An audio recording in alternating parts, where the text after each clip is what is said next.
এবং এমনই দুর্ভাগ্য আমার, সারা বাংলাদেশের মধ্যে একমাত্র আমি এমপি যে সাহস করে আমার এলাকার মানুষ এবং সারা বাংলাদেশের মিডিয়ারে কইয়া দিছি যে আমি 29.5 কোটি টাকা পাইছি। অবশেষে কারাগার থেকে মুক্তি পাচ্ছেন ব্যারিস্টার সুমন। এই একটি বাক্য যেন আগুনের মতো ছড়িয়ে পড়েছে সোশ্যাল মিডিয়ায়।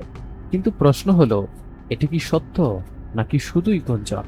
জননেত্রী শেখ হাসিনার পদত্যাগ দাবি করতেছেন এবং ধ্বংসলীলায় মেতে উঠেছেন, তখন আমি যেমন আপনাদের যেমন আমার নেত্রীর বিরোধিতা করার অধিকার আছে, আমারও আমার নেত্রীর পক্ষে দাঁড়ানোর অধিকার আছে।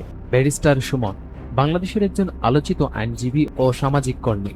তার বক্তব্য, আন্দোলন এবং সোশ্যাল মিডিয়ায় উপস্থিতি তাকে সাধারণ মানুষের কাছে আলাদা পরিচিতি দিয়েছে।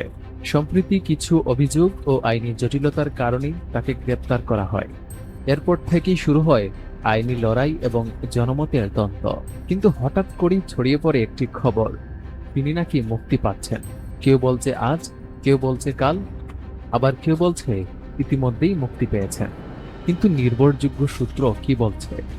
আইনি বিশেষজ্ঞরা জানাচ্ছেন, মুক্তির বিষয়টি সম্পূর্ণ নির্ভর করছে আদালতের সিদ্ধান্ত ও চলমান আইনি প্রক্রিয়ার উপর।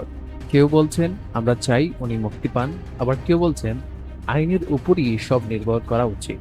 মোট কথা, সমর্থন ও বিরোধ দুই দিকে চলছে তর্ক। এই মুহূর্তে নিশ্চিতভাবে বলা যায়, মুক্তির বিষয়ে চূড়ান্ত ঘোষণা এখনো আসেনি, বা সর্বশেষ তথ্য অনুযায়ী আপডেট দিতে হয় তাহলে বলতে হবে তাই গুজব নয়, নির্ভর করুন সত্য তথ্যের উপর। সোশ্যাল মিডিয়ার যুগে তথ্য যেমন দ্রুত ছড়ায়, তেমনি গুজবও ছড়ায় সমান গতিতে। ব্যারিস্টার সুমনের মুক্তি এটি শুধু একটি ব্যক্তির গল্প নয়, এটি সত্য বনাম গুজবের এক বাস্তব চিত্র। প্রিয় দর্শক, আপনি কি চান ব্যারিস্টার সুমনকে খুব দ্রুতই কারাগার থেকে মুক্তি দেওয়া হোক? আপনার মতামত অবশ্যই কমেন্টস বক্সে জানাবেন।